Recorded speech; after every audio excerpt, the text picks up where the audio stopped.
અરવલ્લીના બાયડમાં આવેલી બીઝેડની શાખા પર તપાસ અર્થે સીઆઈડી ક્રાઇમની ટીમ પહોંચી હતી। છેલ્લા 7 દિવસ સીઆઈડીની ટીમ અલગ અલગ બીઝેડની શાખાઓ પર તપાસ કરી રહી છે। જોકે બાયડની બીઝેડ ઇલેક્ટ્રોનિક શાખા પર તાળા જોવા મળ્યા હતા। આરતી અકલાલ જયસ્વાલ નામની મહિલા આ શાખા ચલાવતી હતી। હાલ તો મોંઘીદાટ કાર સાથે મહિલા એજન્ટની તસવીરો વાયરલ થઈ છે। શુભારંભ વખતે ભૂપેન્દ્રસિંહ ઝાલા હાજર હોવાનો પણ વિડીયો સામે આવ્યો છે।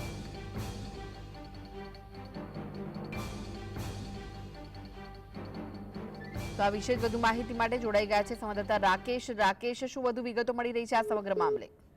જી કૃષ્ણ, ચોક્કસ જણાવી દઉં કે બીજેડ કૌભાંડને આજે સતત 7મો દિવસ છે સીઆઈડી ક્રાઇમની રેડ પડ્યા અને આજે પણ સીઆઈડી ક્રાઇમની ટીમ અરવલ્લીના અંદર છે। અરવલ્લીના અંદર બાયડ ખાતે સીઆઈડી ક્રાઇમની ટીમ તપાસ અર્થે પહોંચી છે। ત્યાં આગળ આરતી ચંપકલાલ જયસ્વાલ નામની એક મહિલા હતી, એ પોતે ત્યાં આગળ આ બીજેડ ઇલેક્ટ્રોનિક્સ ચલાવતી હતી અને મોટી ગાડીના અંદર ઇનોગ્રેશનના અંદર પણ ત્યાં આગળ ભૂપેન્દ્રસિંહ ઝાલા ઉપસ્થિત હતા, એવો વિડીયો પણ વાયરલ થયેલો છે। એટલે ત્યાં આગળ આ ટીમ પહોંચી છે, હવે શું કાર્યવાહી કરી એ જોવાનું રહેશે।